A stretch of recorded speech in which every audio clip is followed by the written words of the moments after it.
A ver, vamos a reaccionar entonces a otro video del canal A Teología Analítica. En esta oportunidad tenemos delante nuestro un video que se titula Refutación a la deidad de Jesús. ¿Está bien? Así que bueno, vamos a ver con qué nos encontramos. Vamos.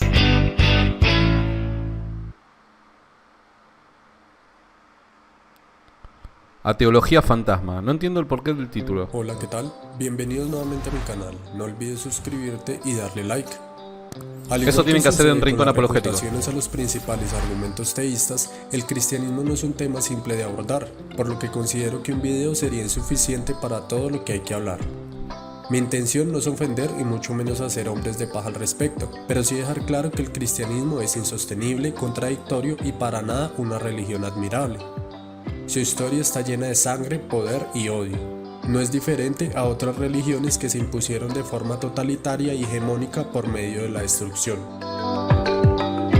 La divinidad de Jesús es pieza fundamental para el cristianismo, es uno de sus dogmas y doctrinas más fundamentales, y negarla sería destruir la base que por siglos se ha defendido hasta la muerte.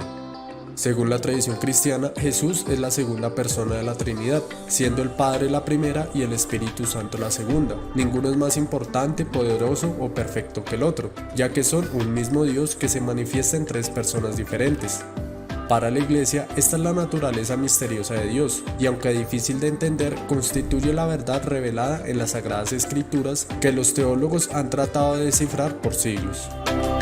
Dios en su infinito amor se manifiesta en carne para expiar los pecados de la humanidad, por lo que decide venir a la tierra para enseñar el Evangelio, morir en la cruz, resucitar y finalmente dejar el Espíritu Santo como nuestro consolador luego de su ascensión. Lo anterior, en resumidas cuentas, es lo defendido por prácticamente todos los cristianos confesionales, como católicos romanos, ortodoxos y protestantes. En la deidad de Jesús casi todos están de acuerdo. En el Nuevo Testamento se distinguen dos grupos con respecto a la naturaleza de Cristo. Por un lado, están los versículos que lo enaltecen al nivel de Dios, mientras que el otro grupo se expresa la subordinación de Cristo a Dios, bajo la autoridad de Dios, quien fue el que le dio la autoridad sobre el mundo. No es ningún misterio notar que para Pablo Cristo es una criatura subordinada a Dios. He decidido poner varios versículos para que no quede duda al respecto y no se me acuse de tergiversar algunas citas aisladas, aunque hay muchos más, considero que son suficientes. Llegados a este punto, no se puede pasar por alto la clara dualidad entre una manifestación soberana y la otra subordinada. Esto es simplemente extraño y contradictorio, donde un Dios perfecto, poderoso y soberano es a su vez imperfecto, débil y servil.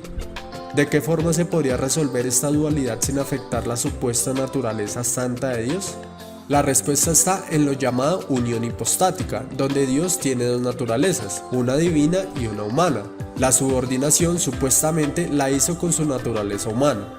Creo que es evidente que esto es una respuesta rebuscada y para nada satisfactoria, que deja más preguntas que respuestas. ¿Cómo podría Cristo ser humano y divino al mismo tiempo, pero estar subordinado al Padre, mientras se declara que son un solo ser? ¿Cómo podría Cristo ser humano y Dios al mismo tiempo, pero ser imperfecto y mortal? Incluso hay preguntas todavía más devastadoras. ¿Cómo fue posible que los apóstoles comprendieran esta doctrina, siendo ellos en su mayoría analfabetas o poco ilustrados? ¿El objetivo de Cristo no fue acaso enseñar el Evangelio para que fuera predicado? ¿Cómo se iba a predicar algo que ni siquiera hoy en día, después de siglos de filosofía, se entiende? Bajo principios hermenéuticos y exegéticos, la Biblia se debe interpretar bajo el contexto sociocultural en el que fue escrito, pero los conceptos... Ok. Vamos a responder cada una de estas preguntas que se están haciendo. Voy a retroceder. Es cierto lo de la unión hipostática. Respuestas. Hasta ahí estamos de acuerdo. ¿Cómo podría Cristo ser humano y divino al mismo tiempo, pero estar subordinado al Padre, mientras se declara que son un solo ser? Vuelvo a repetir, o sea, el hecho, ¿cómo podría ser Cristo humano y divino al mismo tiempo? Es un misterio. Sinceramente, el mismo cristianismo dice de que eso es un misterio. Ahora, porque nosotros no sepamos cómo es que algo es, o qué es lo que algo es, no quiere decir de que tenemos razones suficientes para rechazarlo. Te doy un ejemplo. ¿Qué es la gravedad? Hasta el momento no hay ningún científico que pueda afirmar qué es realmente la gravedad. Pero ¿quién puede negar que la gravedad existe? Nadie, en absoluto. Todos, pese a que no sepamos definir correctamente qué es la gravedad, sabemos que la gravedad existe por sus efectos. Por ende, el hecho de que nosotros no sepamos cómo es que puede darse esta unión de dos naturalezas en un mismo individuo, eso no quiere decir de que tengamos razones suficientes como para rechazarla. Si es que tenemos razones suficientes para justificarla. Está bien, y hay muchas razones para justificarla. Por dar un ejemplo, la autopercepción de Jesús. Jesús creía ser Dios. Creía ser el Hijo de Dios de forma única y distinta a la de los demás seres humanos. Y como evidentemente también era humano, esto deriva a que nosotros lleguemos a la conclusión de que la unión hipostática, pese a que no sepamos definir específicamente con detalles o con rigurosidad qué es una realidad. ¿Está bien? Ahora, luego entra el tema de la subordinación, y vuelvo a repetir, no encuentro, si es que esta primera doctrina es cierta y explica la naturaleza de Cristo, no encuentro cómo la subordinación viene a refutar la creencia de que Jesús era Dios. No entiendo cómo, vuelvo a repetir, siempre y cuando la presuposición de que la unión hipostática sea la explicación de la naturaleza de Cristo. ¿Está bien? No encuentro cómo la subordinación de alguna manera objetaría el hecho de que Cristo haya sido Dios. ¿Cómo podría Cristo ser humano y Dios al mismo tiempo, pero ser imperfecto y mortal? Bueno, muchas personas afirman de que el hecho de que la deidad haya adoptado la naturaleza humana, eso al efectuarse la encarnación, impediría, de alguna manera, que se exprese la manifestación de la deidad en plenitud dentro del espacio-tiempo. ¿Se entiende?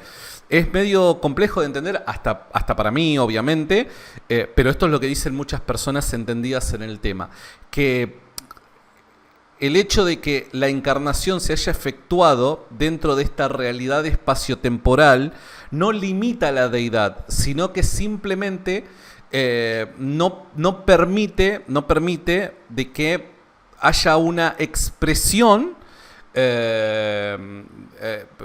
plena de los atributos de la divinidad. Básicamente, Dios lo que hace, la segunda persona de la Trinidad lo que hace es limitar la manifestación de sus atributos al encarnarse.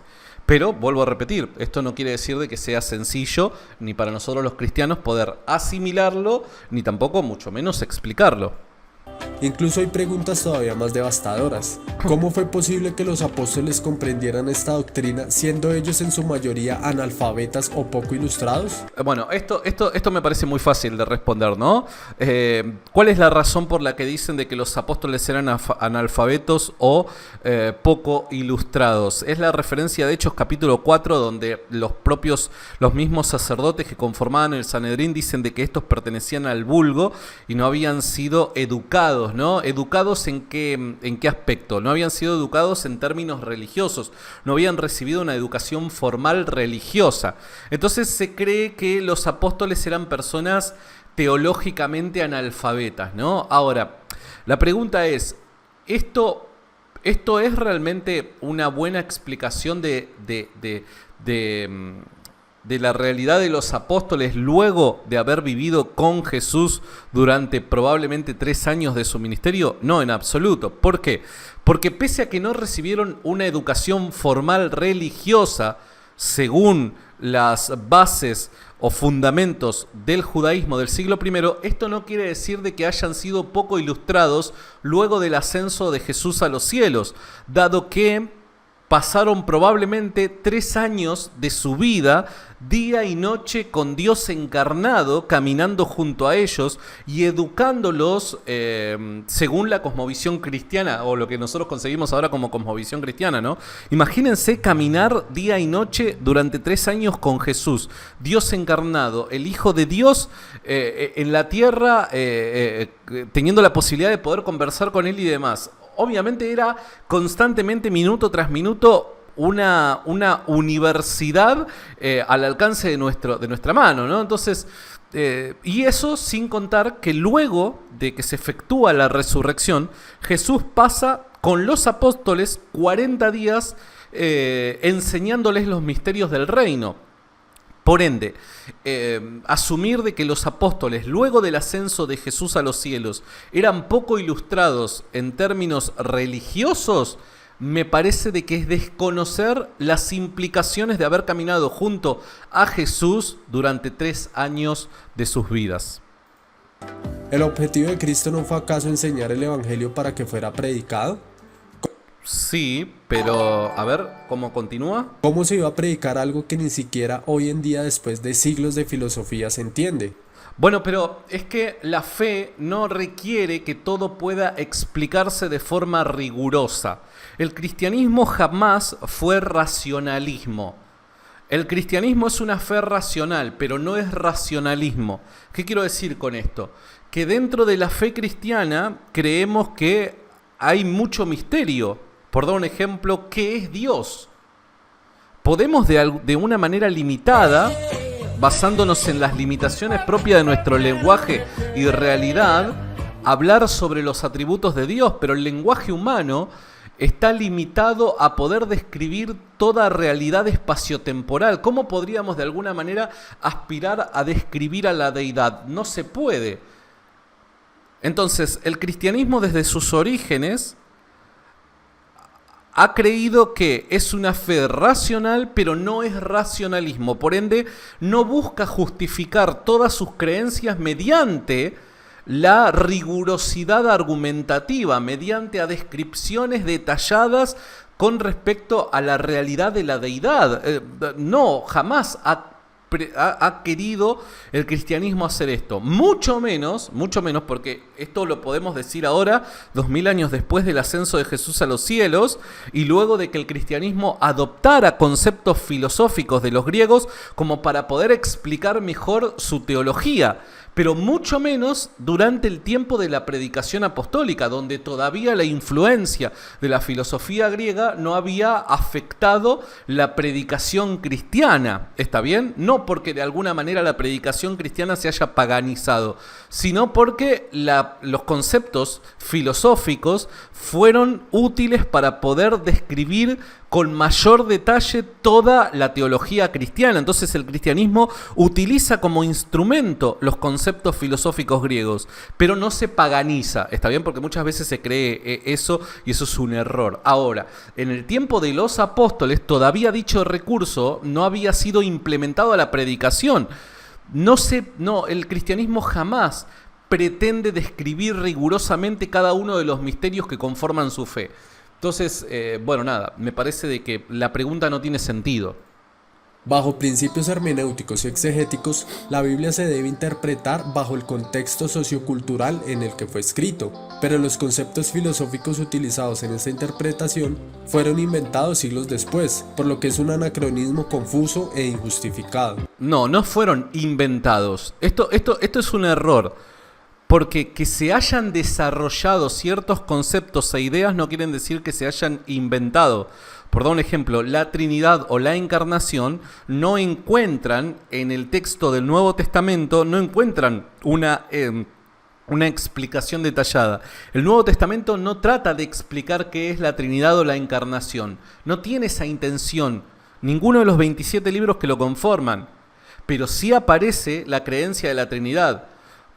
Con el pasar del tiempo y el surgimiento de las herejías, los cristianos tienen que empezar a reflexionar acerca de las consecuencias de estas ideas y empiezan ahí a crear hipótesis sobre posibles explicaciones a lo que la Escritura asume como verdad. ¿Está bien? La Escritura, evidentemente, el Nuevo Testamento asume como verdad la creencia de la Trinidad y la Encarnación.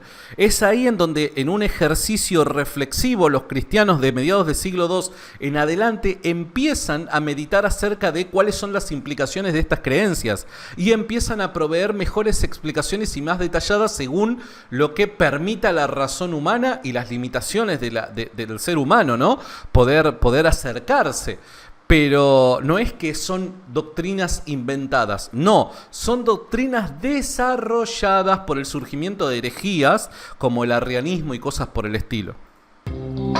Te preguntarás, ¿hay alguna interpretación que sea más coherente, simple y menos rebuscada?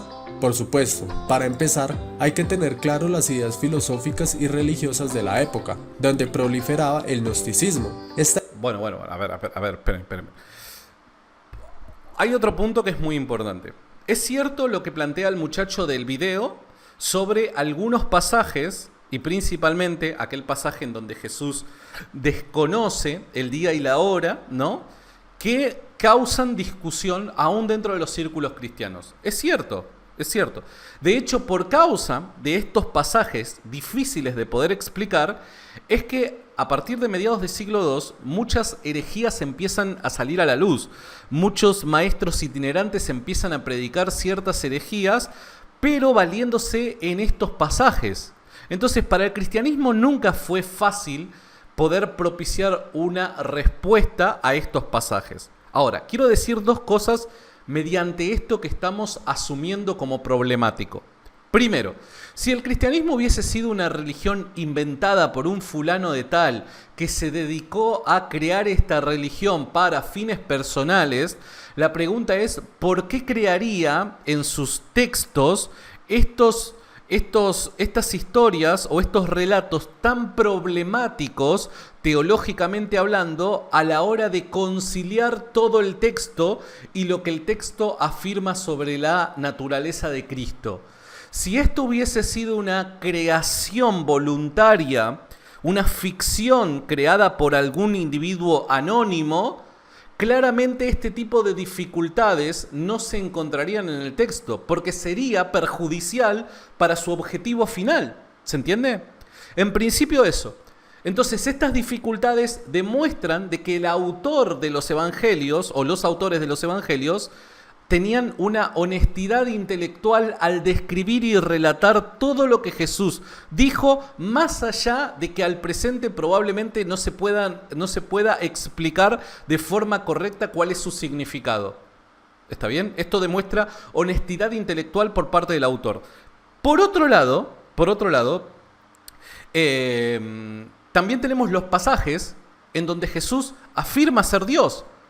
Entonces ahí es en donde tiene que el autor de este video tiene que asumir la carga de la prueba y decir, bueno, está bien, yo estoy dando por sentado de que la deidad de Jesús es refutada mediante estos pasajes. Pero ¿cómo explicás estos otros pasajes?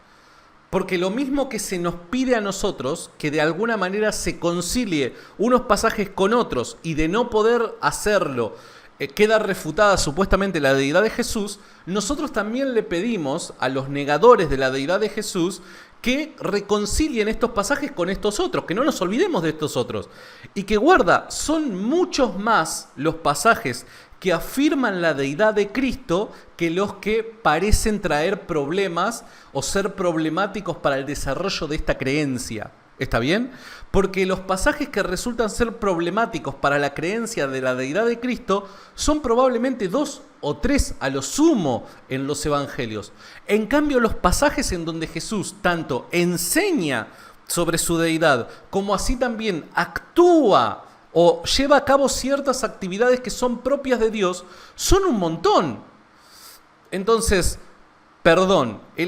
el hecho de que nosotros no podamos explicar cuál es el significado de 1 o 2 pasajes en el Nuevo Testamento no tira por la borda la montaña de evidencia que tenemos en las enseñanzas y hechos de Jesús, en donde muestra que Él se autopercibe como Dios. ¿Está bien? Entonces tenemos que ser honestos. De la misma manera que nosotros decimos, la verdad que hay pasajes que son problemáticos, tenemos que decir, mira, 1 o 2 pasajes no hacen que se refute la idea de la deidad cuando tenemos una montaña de pasajes en donde el mismo Jesús se autopercibe como divino. ¿Está bien? Esta idea afirmaba que existen 3 clases de seres razonables: Dios, espíritus puros y hombres. Dios no podía contaminarse con la creación, debido a que la carne es mala y el espíritu bueno, por lo que incluso la teología judía ya estaba impregnada con esta idea, al punto de enseñar que los ángeles dieron la ley de Moisés y no Dios mismo. Esto lo replica Pablo en Gálatas 3:19. Como dije, la filosofía gnóstica no era algo aislado, sino que era muy común en la época bíblica, por lo que con esta interpretación gnóstica se resuelve todo el problema de la divinidad de Cristo. No es así, porque por dar un ejemplo, nosotros podemos decir que la primera epístola de Juan fue escrita realmente por el apóstol Juan. El Evangelio de Juan fue escrito por Juan. Y tanto en el Evangelio como en la primera epístola del apóstol, nos encontramos que hay un deseo de poder refutar la doctrina gnóstica. ¿Está bien? Gnósticos que de alguna manera se infiltran, o ideas gnósticas que de alguna manera se infiltran dentro de la iglesia. Varios cristianos y aún líderes cristianos como Alejandro, a quien Pablo parece citar y entregar al mismo Satanás, se infiltran estas ideas cristianas dentro de la iglesia y se mezclan con el cristianismo, ¿no? De tal forma que luego tenemos algunos escritos gnósticos cristianos que afirman cosas completamente distintas a los evangelios canónicos. Pero encontramos con que personas contemporáneas a Jesús, que han caminado con Jesús y han sido enseñadas por Jesús, enseñan lo contrario al gnosticismo. Y es más, rechazan el gnosticismo, rechazan claramente el gnosticismo. Y hay varios pasajes en el Nuevo Testamento que hacen una referencia explícita a esto. Cuando leemos los evangelios con tendencia gnóstica, nos damos cuenta de que hay muchos problemas cuando lo comparamos con los evangelios canónicos.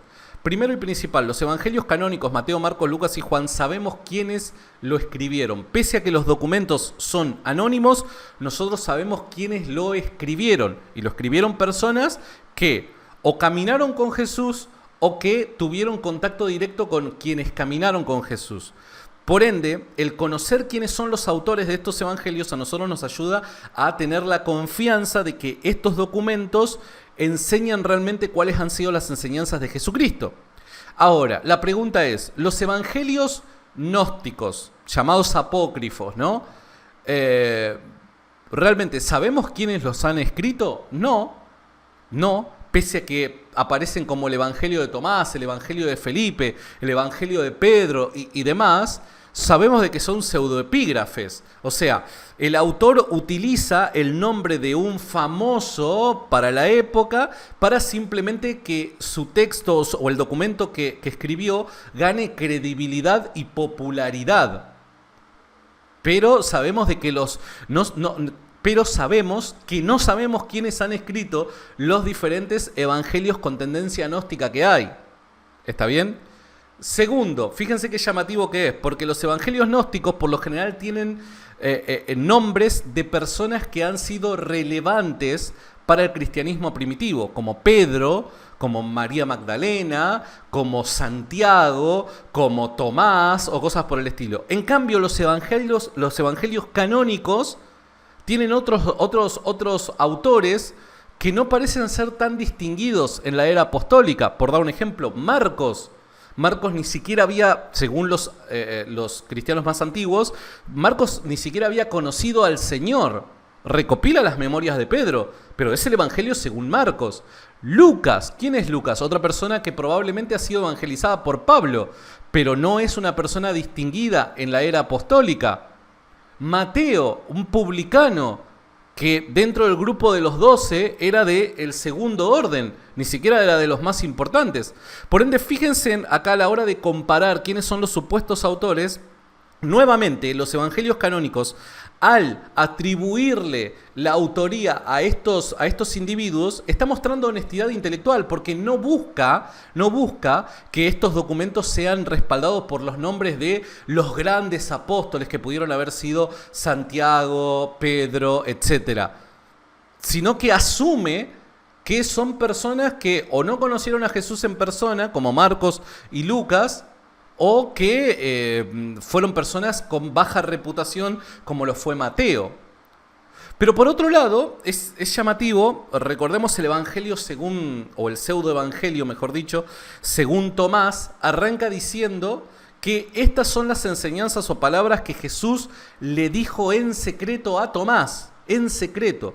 Esto es una característica de los evangelios gnósticos o de los textos gnósticos, que eran siempre revelaciones que se daban en lo secreto. Ahora, cuando lo comparamos con evangelios como el de Mateo, en las propias palabras de Jesús encontramos una contradicción. ¿Por qué? Porque Jesús dice que nada, absolutamente nada, enseñó en lo secreto, sino que siempre sus enseñanzas fueron públicas en el momento de su juicio ante el Sanedrín. ¿Recuerdan? Entonces, hasta en esto se contradice. Sin mencionar que los discípulos directos de los apóstoles, por dar un ejemplo, Ignacio de Antioquía, combaten constantemente en sus diferentes escritos contra el gnosticismo. De hecho, ya para mediados del siglo II, los primeros heresiólogos identifican a los líderes gnósticos que confundían a las diferentes iglesias. Entonces, hay muchas razones para demostrar de que el gnosticismo de ninguna manera es un tipo de cristianismo o transmite un relato que los cristianos más antiguos creían, de ninguna manera. Simplemente considerando que era el espíritu más superior creado por Dios. Entonces es fácil entender la dualidad donde se le atribuyen cualidades divinas, pero al mismo tiempo subordinación. La solución es bastante clara y fácilmente demostrable por el mismo Pablo. Efesios 1:17 al 21 dice: No ceso de dar gracias por vosotros, haciendo mención de vosotros en mis oraciones, pidiendo que el Dios de nuestro Señor Jesucristo, el Padre de gloria, os dé espíritu de sabiduría y de revelación en un mejor conocimiento de Él, el cual obró en Cristo cuando le resucitó de entre los muertos, y le sentó a su diestra en los lugares celestiales, muy por encima de todo principado, autoridad, poder, dominio y de todo nombre que se nombra, no solo en este siglo, sino también en el venidero. Dos puntos quiero decir con respecto a esta cita de Pablo, ¿no? Me resulta bastante llamativo cuando los escépticos, según la ocasión, dicen una cosa y según la ocasión dicen otra. ¿Por qué digo esto? Porque en algunas oportunidades los escépticos dicen hay muchas epístolas de Pablo que no fueron escritas por Pablo. Y dentro de ese conjunto o agrupación de epístolas que algunos ponen en duda la autoría de Pablo, según ese grupo de epístolas que algunos ponen en duda la autoría de Pablo, se encuentra la epístola de los Efesios, justamente la citada ahora. Pero cuando conviene, no, Efesios la escribió Pablo, ¿no? Esto es llamativo, ¿no? Es hasta gracioso.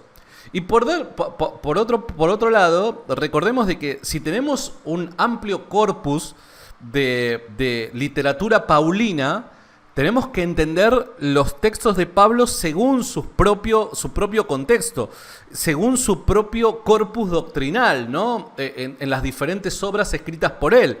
Por ende, cuando encontramos que en documentos que no caben la menor duda de que son procedentes de un mismo autor, tenemos que comparar las ideas de dicho documento y ver en los supuestos lugares donde supuestamente se contradice por qué es que lo hace. Por ende, si en Efesios, si primero Efesios nosotros creemos de que es realmente autoría de Pablo, deberíamos compararlo con otros escritos paulinos para ver si en otros documentos también escritos por Pablo, Pablo mantiene esta misma idea, en donde parece asumir que Jesús o no es Dios o es un tipo de deidad inferior a la del Padre. Entonces, si es que vamos a ser tan exégetas como dijo al principio de este video, me parece que no está haciendo un trabajo serio el autor de este video. Aquí podemos ver claramente que Pablo describe a Cristo como un ser al cual Dios colocó por encima de otros espíritus. Del mismo modo, en Colosenses 1:15, Pablo muestra a Cristo como el primogénito de la creación, es decir, el primer ser creado por Dios. No, primogénito no quiere decir primero en orden de tiempo, sino también primogénito quiere decir el más importante. ¿Está bien? El más importante. Y no como ser creado. Pero recuerden de que Jesucristo participa de la creación, ¿está bien? En su encarnación. Esto está todavía más claro en 1 Corintios 15, donde Cristo es llamado el segundo Adán. Algo muy simple de interpretar, puesto que Adán fue el primer humano creado, pero Cristo lo dice en el sentido de la encarnación, la unión hipostática, en donde la segunda persona de la Trinidad participa de la naturaleza humana. ¿Por qué? Porque se adhiere así la naturaleza humana. El primer ser creado. En este punto creo que todo está muy claro. Aún así, mostraré una evidencia más que destruirá totalmente la divinidad de Jesús al nivel del Dios Supremo. Juan 10:31-36 dice: los judíos volvieron a tomar piedras para apedrearle. Jesús les dijo: os he mostrado muchas obras buenas que son del Padre. ¿Por cuál de ellas me apedreáis? No te apedrearemos por ninguna obra buena, sino por blasfemia, y porque tú, siendo hombre, te haces Dios. Jesús le respondió: ¿no está escrito en vuestra ley, yo dije, sois dioses? Si aquellos a quienes vino la palabra de Dios los llamó dioses, y en la escritura no se puede violar, a quien el Padre santificó y envió al mundo, vosotros decís blasfemas, porque dije, yo soy el Hijo de Dios. Este fragmento bíblico es tan claro que cuesta creer la mala interpretación que le dan. Podemos sacar tres conclusiones. Primero, Jesús niega rotundamente haber blasfemado, puesto que en ningún momento se igualó a Dios. Segundo, según Jesús, el mismo texto judío da el título de dioses a los hombres, sin que esto represente una verdadera divinidad en ellos. Y tercero, Jesús se da a sí mismo el título de Hijo de Dios, no Dios, ya que esto describe su misión y consagración. Nuevamente. Bien, buenísimo. A ver, primero, Jesús niega rotundamente haber blasfemado, puesto que en ningún momento se igualó a Dios. No, este punto no es correcto porque, según el contexto del pasaje que acabamos de leer, Jesús sí se atribuye la divinidad a sí mismo.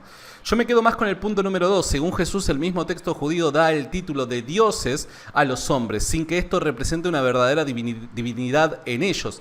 Es cierto, parece ser una referencia a esto, pero de vuelta, nosotros tenemos que, para entenderla, si de alguna manera se puede, ¿no? Para entender qué es lo que pensaba Jesús acerca de sí mismo, tenemos que agarrar todo lo que dice toda la Escritura con respecto a él, y principalmente los evangelios, que parecen ser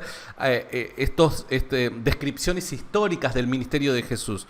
Por ende, Jesús claramente utiliza este recurso como para poder demostrar la contradicción que hay en ellos. Pero en múltiples pasajes Jesús se refiere a sí mismo como a Dios, tanto en sus dichos como en sus hechos. Por ende, yo me quedaría más con el punto número 2, y que Jesús utiliza este pasaje simplemente como un recurso en su retórica para demostrar una posible contradicción a la hora de querer apedrearlo. Pero de ninguna manera él niega ser Dios o ser igual a Dios, ¿no? Preexistente. En este caso creo que se estaba discutiendo la preexistencia.